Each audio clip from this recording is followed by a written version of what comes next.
இன்றைக்கி நம்ம பண்ணுற recipe pepper chicken rice. First நம்ம என்ன பண்ணுறோன்னா கடுகு தாளிப்பு போடுறோம். இந்த இஞ்சி பூண்டு பேஸ்ட்டு. பிறகு நம்ம என்ன பண்ணுறோன்னா அந்த பச்சை கருவேப்பிலை கொஞ்சம் லைட்டாக அதில் போடுறோம். இதோட நம்மக்கிட்ட இருக்க அந்த சிக்கன் மசாலாவை சேர்க்க ஆரம்பிச்சிடுறோம். கொஞ்சம் மஞ்சத்தூள், இதுக்கப்புறம் இந்த மல்லித்தூள்,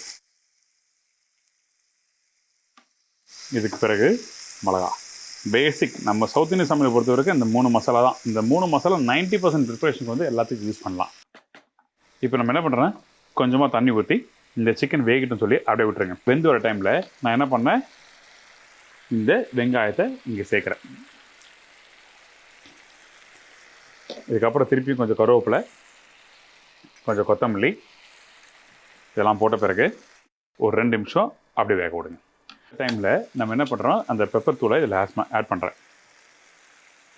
இப்போ அந்த சிக்கன் நல்லா முழுமையாக வெந்திருக்கும். நல்ல வெந்த ரைஸ் தான் இதில் போட்டு பரட்டுறதுக்கு நல்லாயிருக்கும். அதனால் நம்ம என்ன பண்ணுறோன்னா இந்த ரைஸை இதில் சேர்க்குறேன். நல்ல ஒரு காரசாரமான ஒரு கறி சோறு.